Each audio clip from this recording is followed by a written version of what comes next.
Good evening, everybody. In the next of our series of videos dealing with each of the 10 classes in Shatterheart, we're going to be talking about the Druid class. Now, the Druid class has had issues in Dungeons and Dragons as being statistically the most unpopular class. Now, why is that? Partially I think it's because some of the many of the abilities of druids are tuned to wilderness encounters, and people like playing in dungeons. Although that's probably not fair. Certainly, some of their animal abilities are tuned to it, some of their weather abilities are tuned to it, but many of their abilities are very much universal. Also, possibly a little bit underpowered apart from on healing. Although some of their powers, such as whale shape, beast shape, have got a bit of a beef up in the latest 5.5 edition. I think our approach in Shatterheart in designing classes is fun. Always to go back to the lore, max out on the lore, and give you the abilities that the lore states and are fun. And we've certainly done that, I think, with the Druid class, which has a few new abilities that are a lot of fun, like dowsing and Morris dancing and so on. Now, we've gone back to folklore. Druids were very much focused on the Celtic hinterland, England, Ireland, and it's difficult to understand these days that it was, a dominant cultural force. The Romans, for example, said that England was the land of magic because the Druids, and they were in somewhat of awe of Druids, driving the Druids back to their last holdout in Anglesey.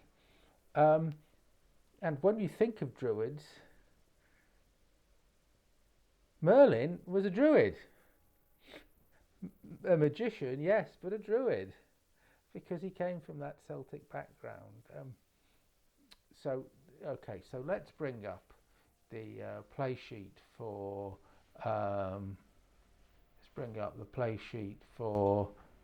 Druids and start going through it. Now, in terms of the lore, the term ovate comes up a lot. Ovate is basically the structure of knowledge of Druids. So all Druids will get an ovate knowledge skills, and they're also skilled in the unique Druidic language, which is Ockham, a language of runes, with different runes representing different trees and different magical aspects, and also the year as well. When we talk about the wheel of the year in Shatterheart, it's very much based on Druidic festivals, 6 Druidic festivals, such as Ockham and so on, and each of these, Beltane and so on, and each of these mostly corresponds to important festivals we have today, such as Harvest Festival, Halloween, Christmas, Midwinter Festival. Christianity has appropriated these festivals. One of the key aspects of Druids is what we call sylvan sigils. Now, Druids held trees to be sacred, and each different trees have different magical abilities. And as trees, as a druid levels up, they can hold different sylvan sigils, and each of these can boost or provide protection from certain aspects of magic. So that this adds flavour and it adds flexibility to Druidic abilities. A few example Willow is linked with divination. So if you hold a silver sigil for a willow branch, you get +1 buff to divination. Yew is the tree of life, so when you hold silver sigil of yew, you gain resistance to rot damage. It can be very powerful buff. As we said, in terms of druidic skills, they have the skill of ovate knowledge, which is kind of like nature skill, but plus. You know, it's very deep knowledge of the weather, of all creatures and plants, of the fae, of herbs, the ability to commune with nature, and so on. A very powerful skill. They have the skill Northgaru, which is Morris dancing, and a group of druids or individually can do a Morris dance, and a Morris dance can provide a buff. And there are various buffs, similar in some ways to Bardic Inspiration, except you basically do the dance before an encounter or before the adventuring day.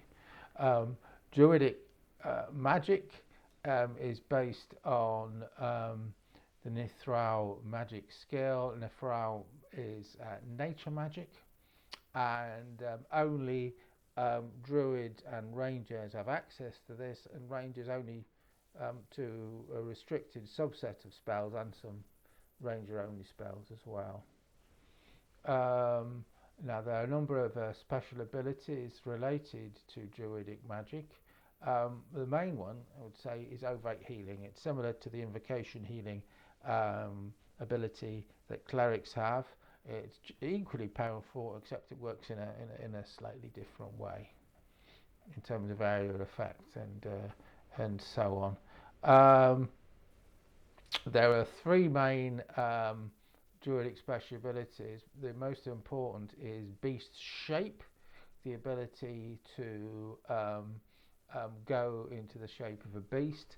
At level 1 you can only do a few small tiny animals really, such as cats and pigeons and rats and so on, but as you gain in level you can go up to lions or rhinoceroses and so on. You can only do beasts.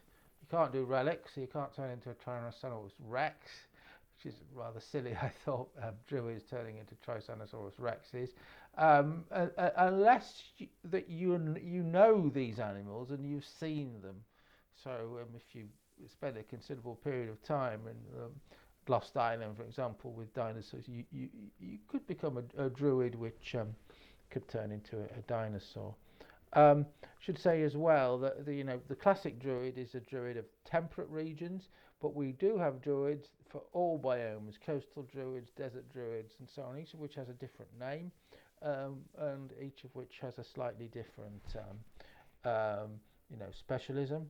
I mean, all different types of druids have different types of grove, have different types of, for example, if you're a coastal druid, you have sea arches rather than oaken groves, and they all have sarsen stones, but different types of sarsen stones, and within these holy areas they cast at edge, advantage in Dungeons and Dragons language. They require a connection to Gaia. Gaia is earth, so they can't cast magic unless they're standing on earth. So, I mean, a good way to disable a druid is to elevate them, but also druids have a spell to enhance gravity, which they can cast as a reaction, which would take them straight back down to ground, which is designed as a defense against that. So if you're a druid at higher level, it's probably a good idea to take that spell, because if a wizard is knowing he's going to go up against the druid, he's got an easy counter to you. Okay, so let's go through some of the leveling up abilities of druids. We won't go through druidic spells, but that's a task for its own video. They get specialization abilities. They can specialize in animal companions, so buffing the squish points or the attack and so on of an animal companion. You get an animal companion at level 2, which is a useful facility of druids. I mean, I should say as well that the important aspect of druids is their flexibility.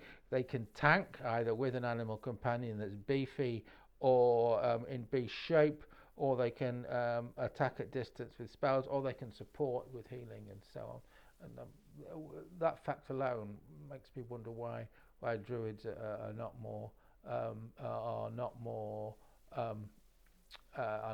popular.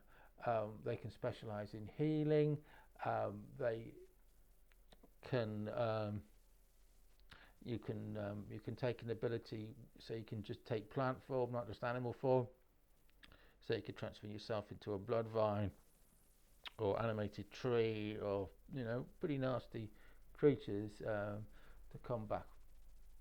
Or you can specialise in range weapons, or there's various combat specialisms that you could take. So it's possible to have quite a nice range of specialisms, and druids get as much as almost all classes, apart from perhaps the anchorite class, in terms of the specialist abilities they can take quite a lot.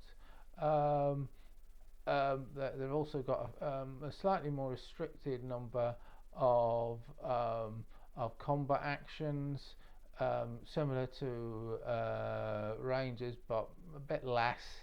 But they still have a few actions they can take. They get those at every other level, and they also get at level 3 and odd number levels.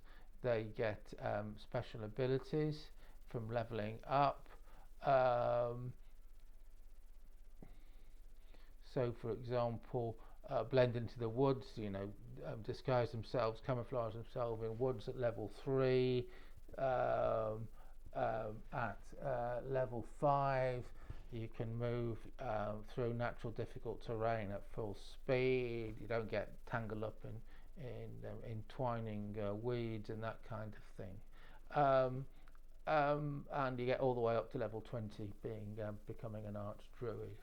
Okay, that's about it for the druid class. In the next video, we'll talk about outlaws. Thank you very much.